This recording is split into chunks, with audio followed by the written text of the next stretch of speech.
O Olho de Horus.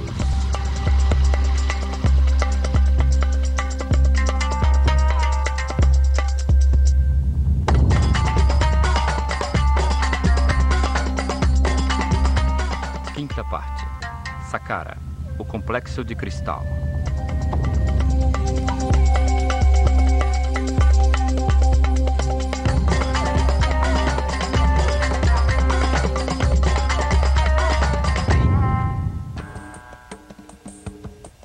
Complexo de Saqqara.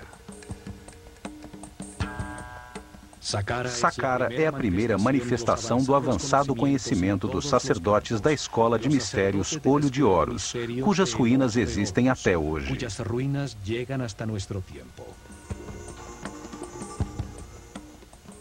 Neste local foi construída a primeira pirâmide da Terra depois do dilúvio. Também foram usados pela primeira vez blocos modulares de pedra para a construção de um edifício.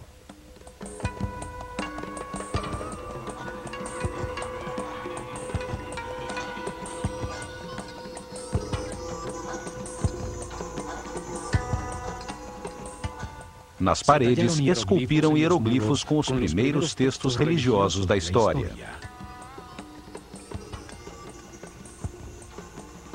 Neste local foi construído um enorme complexo subterrâneo de 12 pavimentos, com câmaras e galerias decoradas com os primeiros azulejos de cerâmica criados pelo homem. Nessas câmaras subterrâneas, encontrou-se mais de 40 mil urnas, tigelas e vasos de alabastro. Qual era a utilidade de tudo isto? Por que construir com tanto esforço túneis, câmaras e salões 30 metros abaixo do solo? Como iluminaram estes espaços para fazerem o complexo desenho cerâmico nos muros?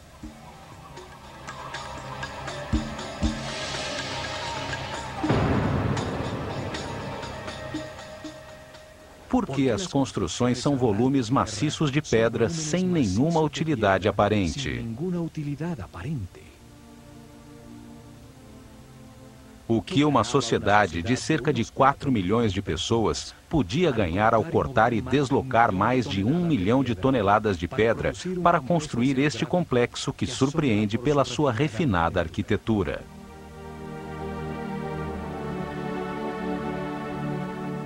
Qual o objetivo de um trabalho tão elaborado de esculturas em pedra, colunas, baixos relevos e detalhes arquitetônicos refinados num edifício que não tinha nada em seu interior? Como explicar a utilização de uma avançada tecnologia com algo tão inexplicável racionalmente? Saqqara é um dos maiores mistérios do Egito. Sua história nos revela as mais incríveis respostas. A começar pelo fabuloso personagem que a desenhou e dirigiu sua construção. O arquiteto Imhotep, cujo nome significa o sábio que vem em paz, sumo sacerdote da Escola de Mistérios Olho de Horus, tem um lugar de destaque na história da humanidade. Ele foi primeiro-ministro, vizir e chanceler do faraó Djoser, que reinou na terceira dinastia em torno do ano 2800 a.C.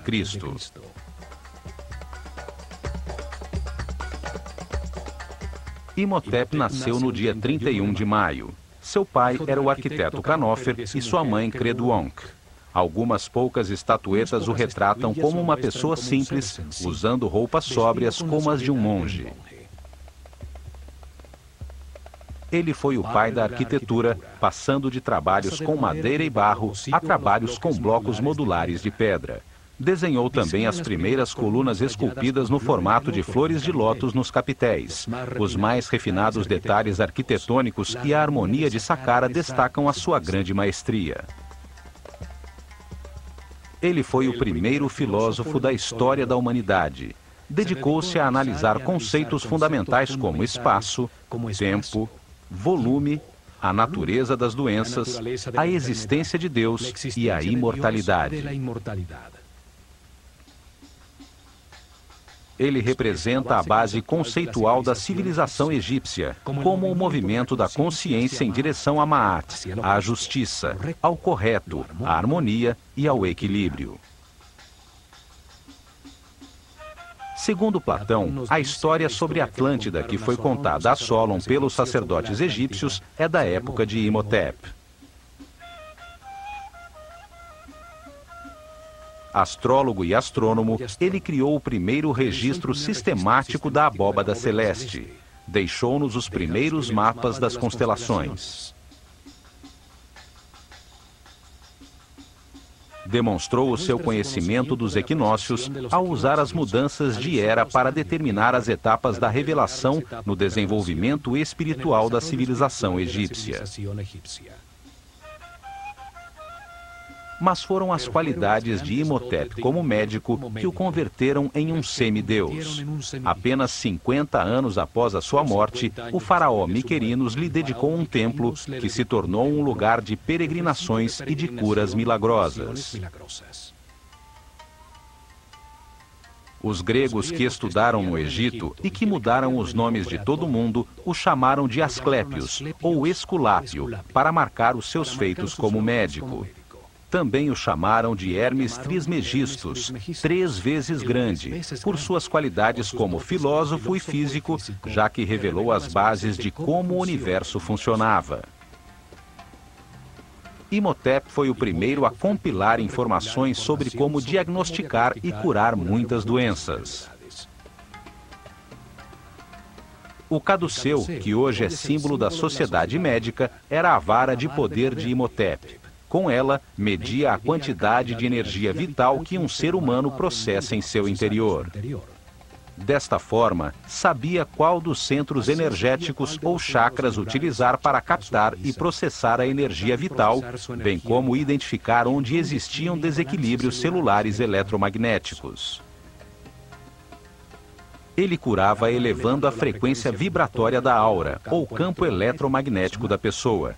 Isto restabelecia o equilíbrio dos chakras, permitindo que voltassem a fornecer a energia vital necessária aos órgãos afetados, a verdadeira causa de todas as doenças.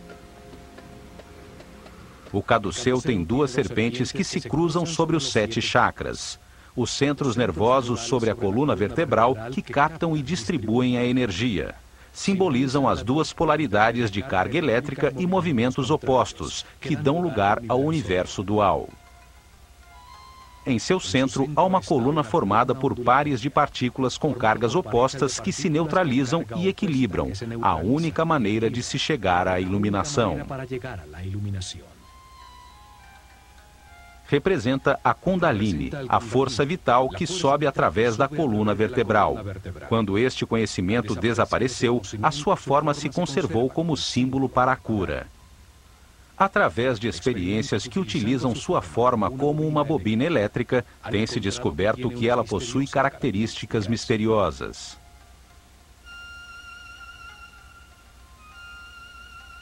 Quando se aplica uma corrente elétrica, não se detecta nenhum campo de força, embora os seus efeitos sejam comprovados, pois é gerada uma ressonância em todas as frequências e longitudes de ondas. Pode ser usado como emissor e receptor de sinais radioelétricos, como se emitisse raios laser. O papiro médico Ebers mostra a maneira como Imhotep misturava a magia com a medicina.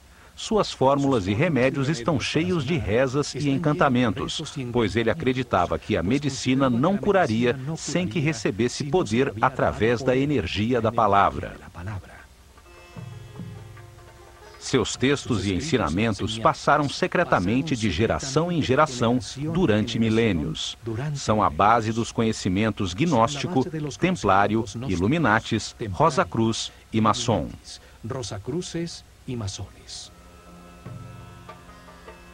Os gregos os chamavam de princípios herméticos. Imhotep deixou para a posteridade vários papiros e textos. Um deles, o Kybalion, fala dos 7 princípios fundamentais do universo. Neste texto, afirma que o universo existe na mente de Deus. que cada homem é único com os seus pensamentos, com a capacidade de pensar individualmente, e que a realidade é um grande sistema onde todas as coisas têm consciência e estão interligadas. Imhotep foi um mestre do conhecimento. Ensinou a escrita hieroglífica e produziu vários textos em pedra, produzindo os primeiros textos religiosos da história.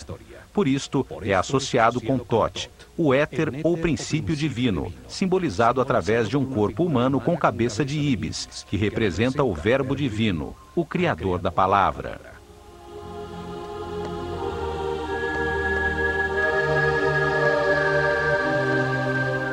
Não há dúvidas de que Imhotep foi um ser especial e, com o passar dos anos, ele se tornou um mito, associado ao divino.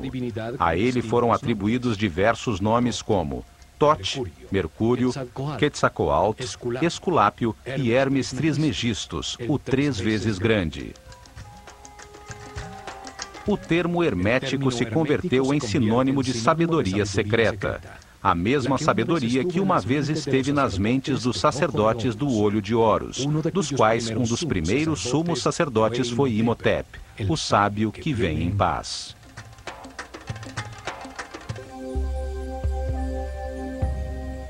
Foi Imhotep quem decidiu onde se construiria Saqqara para suas misteriosas finalidades. Está situada na área entre 31 e 32 graus de longitude leste e 29 e 32 graus latitude norte, a única área no Egito na qual se construiriam pirâmides nos 400 anos seguintes.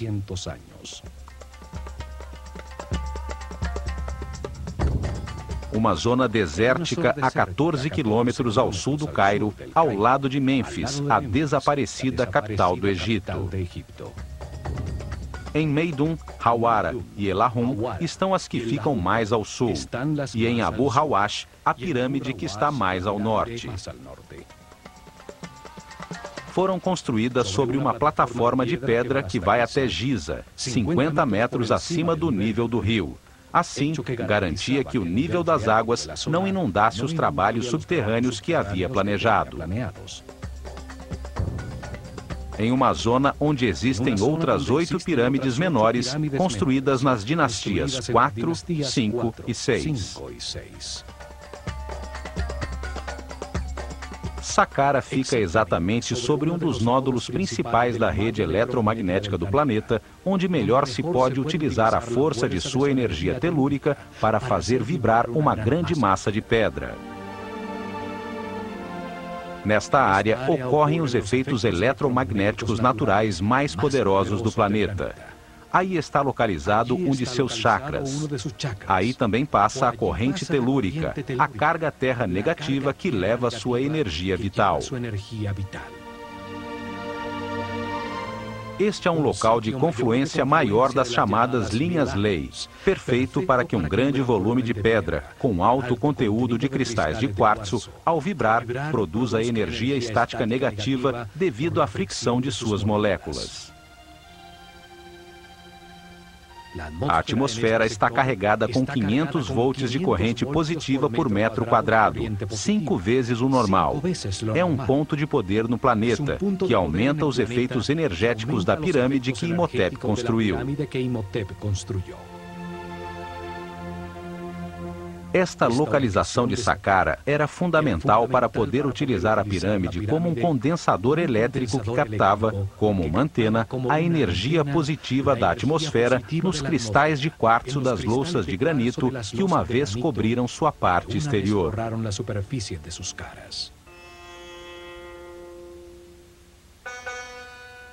Saqqara significa o que abre e guia no caminho. Seu símbolo é o chacal, que guia os perdidos no deserto até levá-los às terras cultivadas, até as terras do homem civilizado.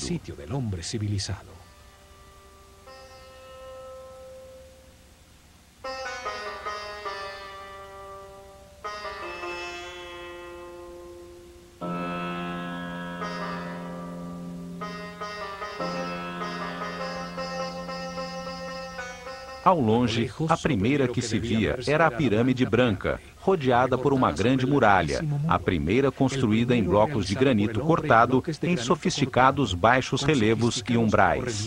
Uma obra muito mais complicada que a própria pirâmide. 130 mil toneladas de granito formavam um muro de pedra alto e especial que rodeava os 15 hectares do complexo, protegendo-o do caos exterior e atribuindo-lhe uma forma retangular, ajustada exatamente na direção cardial norte-sul, paralela ao curso do Nilo.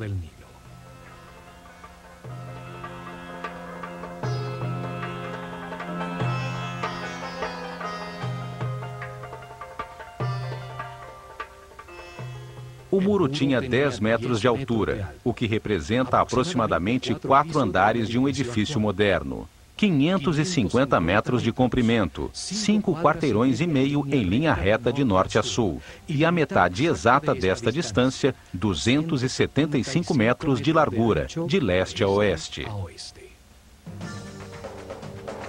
O muro é o primeiro componente da máquina quântica desenhada por Imhotep em Saqqara. Todo o complexo era como um grande circuito eletrônico, só que em pedra e em maior escala. O muro funcionava como um cordão eletromagnético que isolava o complexo, fechando e protegendo todo o circuito. Para cumprir este objetivo, não são necessários cabos elétricos, apenas que as moléculas do material que lhe dão forma tenham um alto conteúdo de cristais de quartzo. O granito de Tura, local muito próximo de Saqqara, tem um grande conteúdo de quartzo. O quartzo organiza as suas moléculas em tetraedros, uma das 5 formas básicas das quais a matéria é constituída, os chamados sólidos platônicos. Ao vibrar com o planeta, os tetraedros se friccionam entre si, produzindo uma carga elétrica. Os 85 mil metros cúbicos do muro de granito continham uma enorme quantidade de cristais de quartzo que geravam um poderoso campo de força, uma onda radioelétrica constante. O muro é parte integral de um complexo captador de energia eletromagnética, cujo coração estava na pirâmide escalonada que, com os seus 66 metros de altura, dominava o complexo.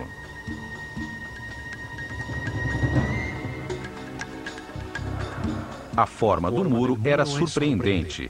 Entrava e saía de forma regular, gerando pórticos em intervalos constantes. Baixos relevos verticais marcavam os pórticos, que embelezavam e regularizavam o conjunto, produzindo uma sensação de harmonia com um estilo arquitetônico quase ultramoderno.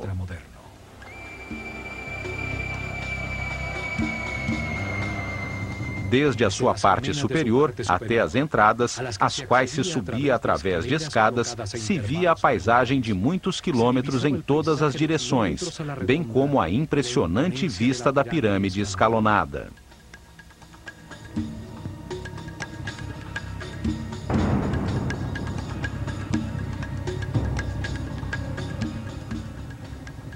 Não só foi a primeira construção monumental construída em pedra talhada pelo homem, mas tem uma série de detalhes arquitetônicos que indicam uma maestria e um conhecimento que nunca foram superados em todo o desenvolvimento posterior àquela civilização. 15 pórticos iguais escondiam o único que tinha uma porta verdadeira, localizado em uma esquina a sudeste do enorme retângulo. Constituía-se de um estreito corredor de acesso que só permitia a entrada de um visitante por vez.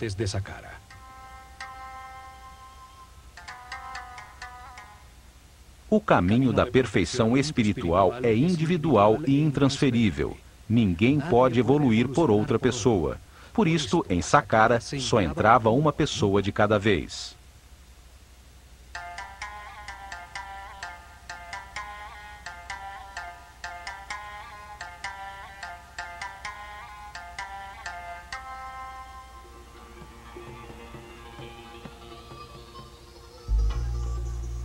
Um muro tão alto, com 14 portões falsos e apenas um verdadeiro, numa entrada tão estreita que parecia haver sido construído com propósitos de defesa. No entanto, Saqqara nunca teve uma porta em sua única entrada. A tecnologia aplicada restringia o acesso aos seres com mentes primárias, os que tinham um campo elétrico pessoal carregado negativamente. Desde o comprido corredor, logo abaixo do muro e ao longo de toda a galeria das 48 colunas, existia um campo de força poderoso que ampliava os sentimentos do visitante. Se existisse ódio, medo ou insegurança em seus corações, sua própria angústia ampliada impedia que penetrassem no complexo.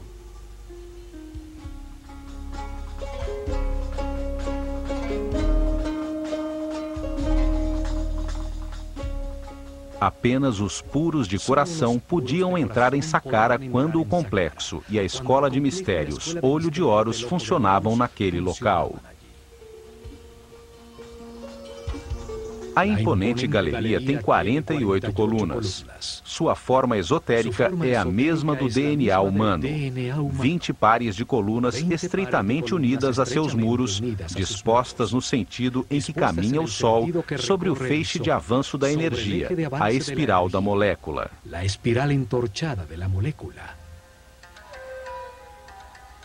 4 pares de colunas no salão transversal ao final da sequência simbolizavam a capacidade adicional de armazenar, analisar e processar informações, o que diferencia o ser humano do animal.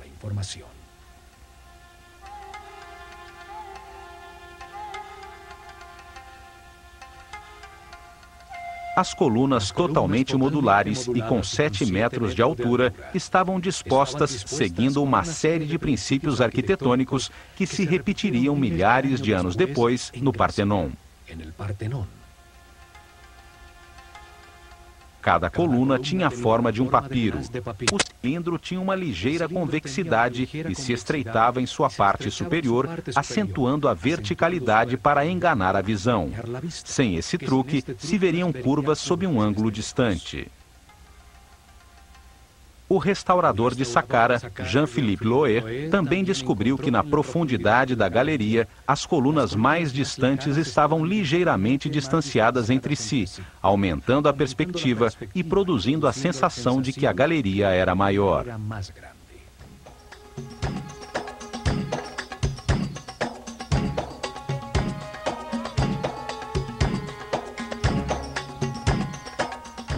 Ao atravessar a galeria, chega-se ao salão transversal das 8 colunas, unidas entre si por módulos de pedra que marcam a saída ao grande pátio das serpentes, em cujo lado norte brilhava a esplêndida pirâmide escalonada.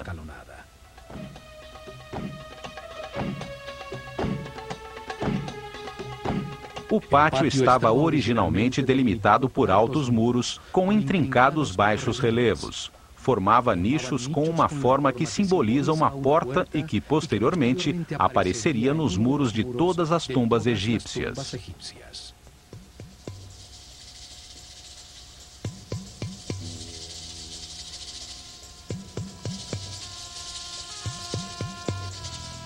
Cada porta continha um friso horizontal decorado por uma cobra. A serpente sagrada simbolizava a dualidade, devido à sua língua bifurcada e aos seus órgãos sexuais duplicados. A serpente simbolizava também a determinação para alterar a existência, para começar uma viagem evolutiva independente e tomar as suas próprias decisões. Era a fonte da origem do movimento.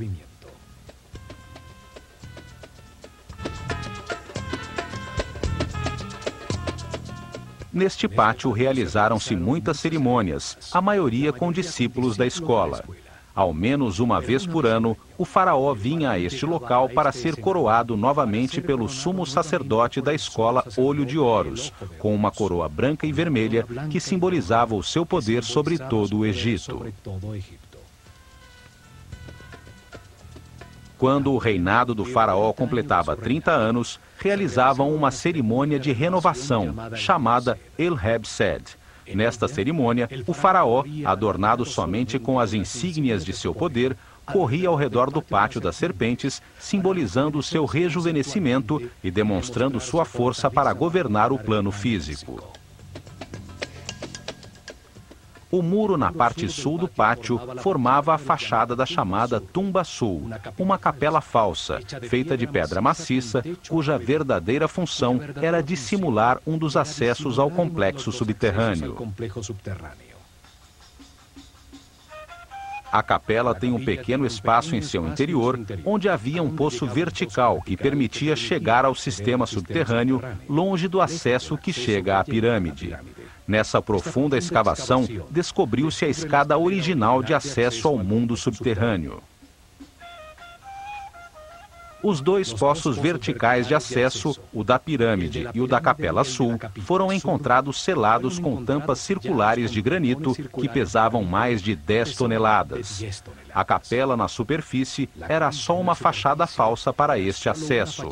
A verdadeira vida de Saqqara estava abaixo da terra. Deste acesso na Tumba Sul, se chega às câmaras e galerias subterrâneas, e há um túnel que termina exatamente abaixo da galeria de acesso.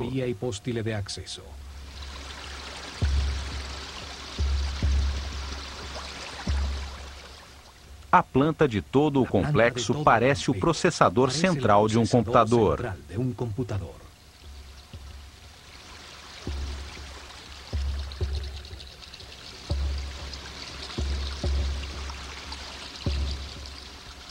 Saqqara foi a primeira experiência com a forma piramidal para aplicar e aperfeiçoar uma tecnologia quântica, cujo objetivo era acelerar o aperfeiçoamento espiritual dos discípulos da Escola de Mistérios do Olho de Horus.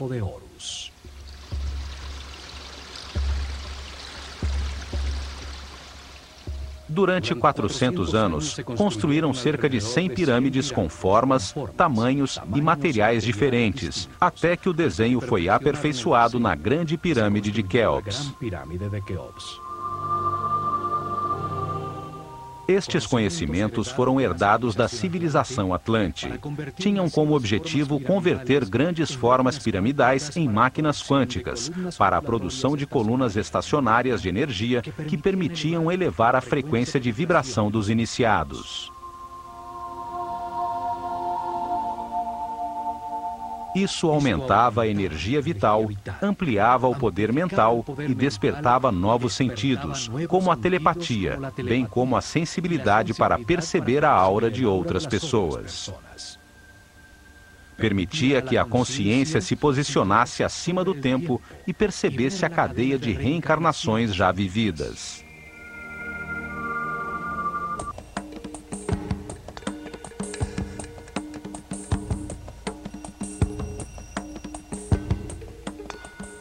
No lado por onde se eleva o sol no pátio da serpente, ainda permanecem erguidas 3 colunas. Elas formavam o centro do chamado Templo Real de Heb-Sed, um pavilhão utilizado pelo faraó e pelos sacerdotes do Olho de Horus durante as celebrações.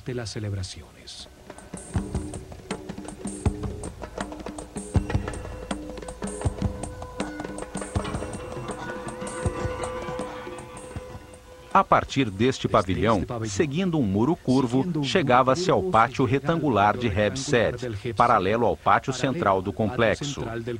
Seus lados estavam delimitados por 2 séries paralelas de capelas falsas. É, sem dúvida, uma fachada elaborada sobre um bloco de pedra maciça. Cada série tinha 13 estranhas e misteriosas capelas de pedra maciça. Seus muros não produziam nenhum espaço útil em seu interior.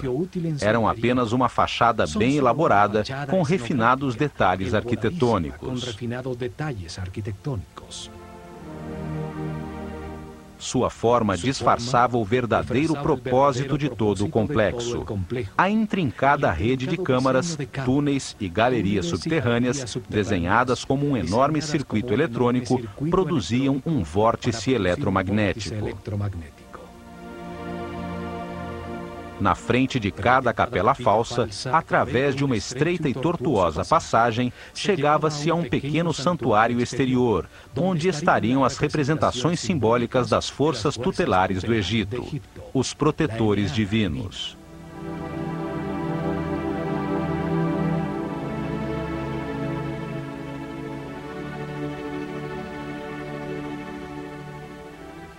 Os muros exteriores estavam decorados com os altos e baixos relevos de portas e janelas falsas, cercas falsas de madeira, séries de jeds e colunas tipo flauta. Enfim, uma cenografia completa talhada em pedra. Ao norte do pátio das capelas falsas, exatamente ao leste da pirâmide escalonada, estão as chamadas Casas Sul e Norte, duas construções muito maiores, mas igualmente falsas.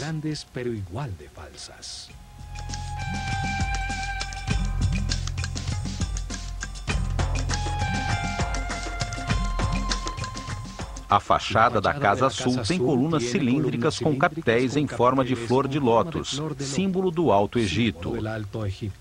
Em uma das paredes de um estreito corredor está a pichação mais antiga do mundo, hierática e com comentários que fazem referência ao faraó Djoser. Foi feita por visitantes durante a 18ª dinastia. A fachada da Casa Norte tem colunas com papiros, o símbolo do Baixo Egito, o delta ao norte do país. Neste local, durante a cerimônia do Heb-Sed, o rei recebia a coroa vermelha, que simbolizava sua autoridade sobre este território.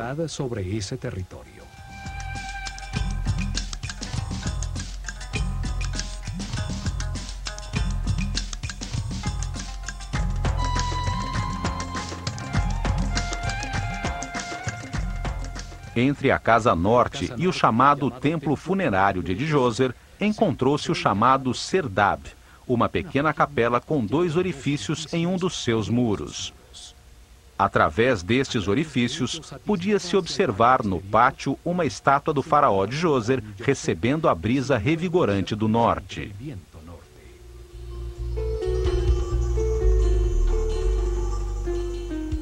Esta figura impressionante, cujos olhos incrustados de cristal se perderam, é a primeira imagem tridimensional de tamanho natural de um monarca egípcio que se mantém até os dias de hoje.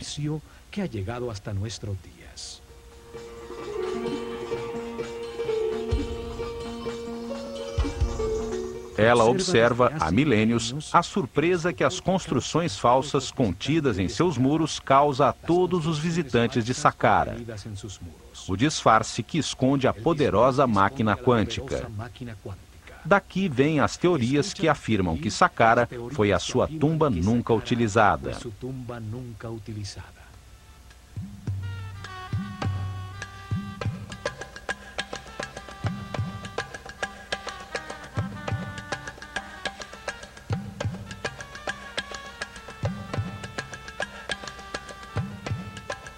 Ao seu lado se encontram as ruínas do templo anexo à pirâmide, com seu único acesso no lado leste.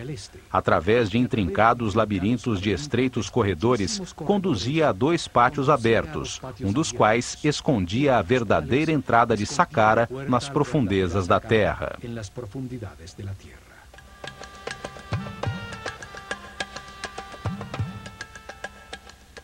Este pátio tinha como objetivo despistar o acesso principal às galerias subterrâneas. Este esquema de um templo anexo se repetiu em todas as 108 pirâmides que foram construídas nos anos seguintes.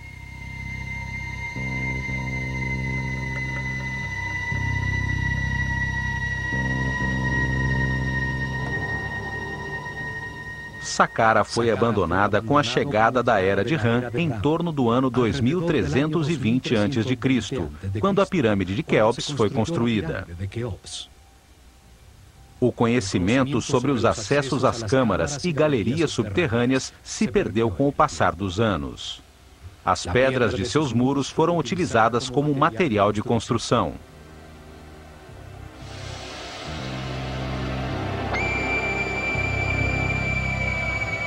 Muitos nobres de períodos posteriores construíram suas tumbas neste lugar sagrado.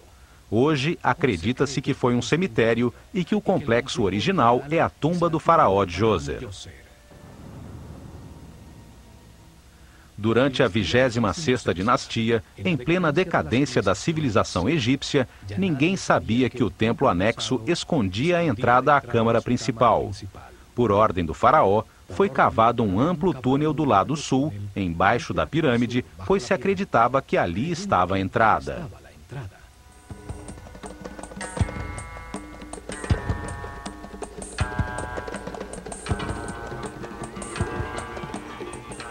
A rocha foi perfurada, sendo mantidas muitas colunas em pedra para evitar que o túnel desabasse.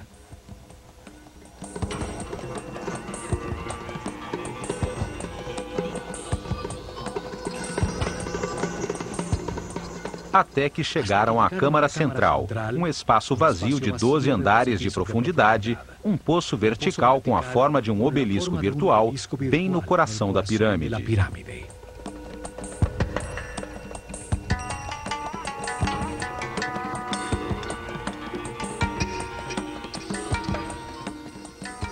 A partir daí, descobriram que o acesso original estava, na realidade, no lado norte da pirâmide, e então puderam entrar em todo o complexo de galerias subterrâneas.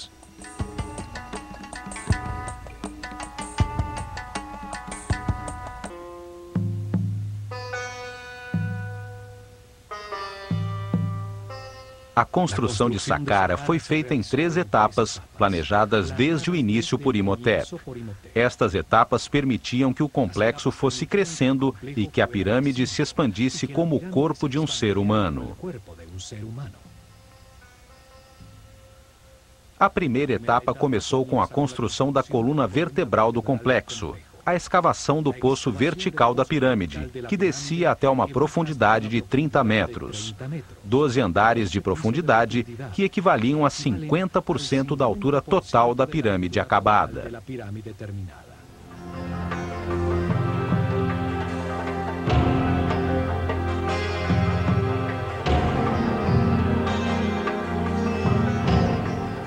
Nesta profundidade foram cavados centenas de metros de túneis, bem como uma série de câmaras e galerias, parte fundamental do sistema.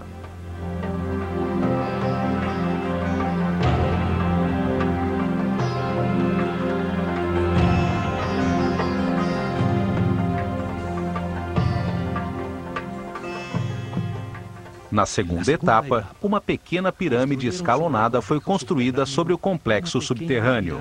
Seu peso era exatamente 50% da pirâmide projetada. Utilizava apenas metade dos recursos e do esforço total.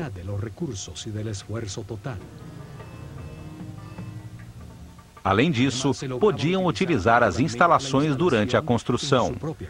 A carga elétrica gerada pela pirâmide pequena era utilizada para produzir ondas eletromagnéticas que facilitavam o deslocamento de todo o material necessário para a construção do complexo.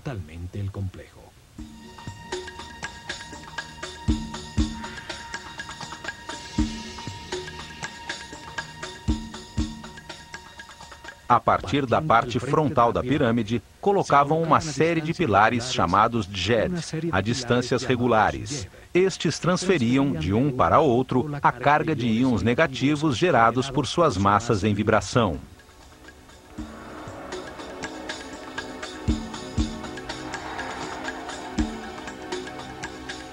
Cada pilar tinha 2 bobinas de arame de ouro enrolados sobre madeira, verticalmente dispostas. A primeira na parte inferior, a segunda na parte superior. O pilar era colocado sobre uma cavidade de fibra molhada em água salgada que produzia um excelente contato terra. Era necessário que um sacerdote de alto nível de consciência e vibração controlasse a energia da mente, de modo a permitir a transferência do fluxo de íons ao primeiro pilar na frente da pirâmide.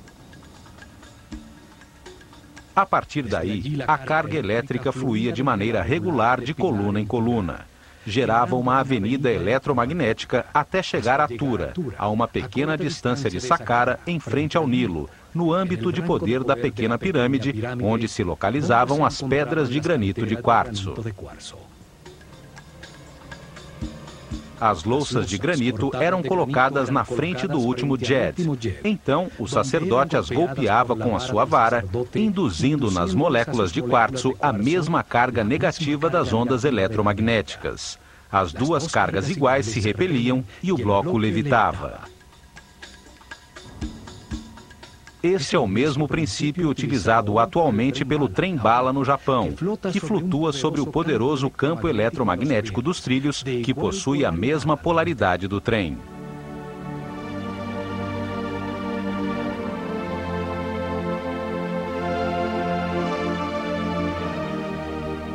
Dessa forma, com a primeira linha de transporte eletromagnético, eles puderam facilmente transportar toda a pedra que precisavam para a terceira etapa. As 425 mil toneladas de pedra para ampliar a pirâmide e as 135 mil toneladas de granito para o muro externo.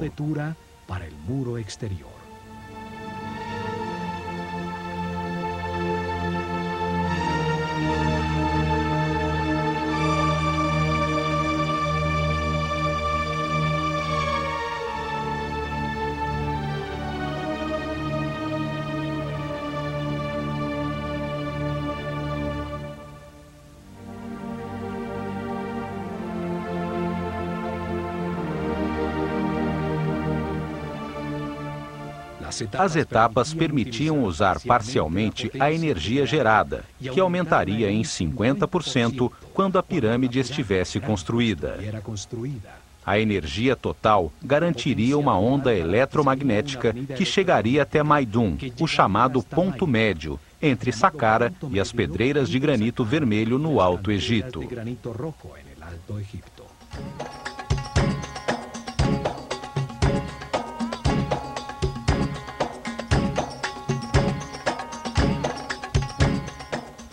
Esta tecnologia e conhecimento foram herdados dos Atlantes e se baseiam nos princípios da mecânica quântica que nossos cientistas apenas começam a entender. No próximo programa, continuaremos nossa análise sobre Saqqara. Entenderemos a distribuição física e o significado de todo o complexo subterrâneo que foi construído com o objetivo de dar forma a uma poderosa máquina quântica que acelerou a evolução dos iniciados. Ao examinar este caminho, que chamaremos de caminho quântico em direção à luz da consciência, veremos que este processo evolutivo foi ensinado por diversos mestres superiores. Um deles foi o Mestre Jesus. Fue el Maestro Jesús.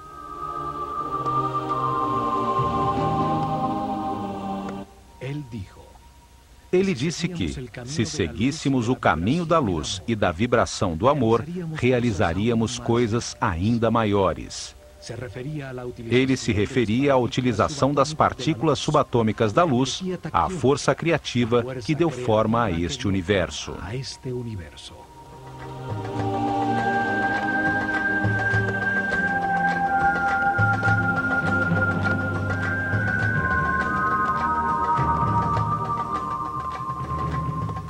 Milhares de anos antes da chegada de Jesus, os sábios sacerdotes do Olho de Horus utilizaram este mesmo tipo de conhecimento para acelerar a evolução de seus discípulos em Saqqara.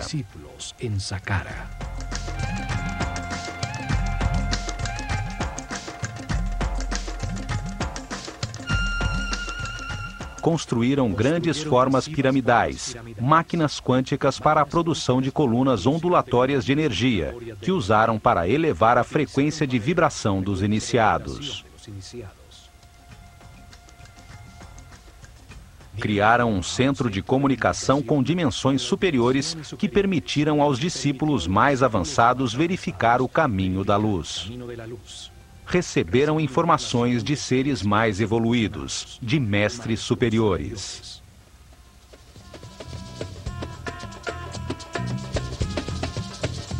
No plano físico, ao produzir estas ondas eletromagnéticas e efeitos de supercondutividade em diversos materiais, facilitaram a construção de seus templos, os livros vivos da Escola de Mistérios do Olho de Horus.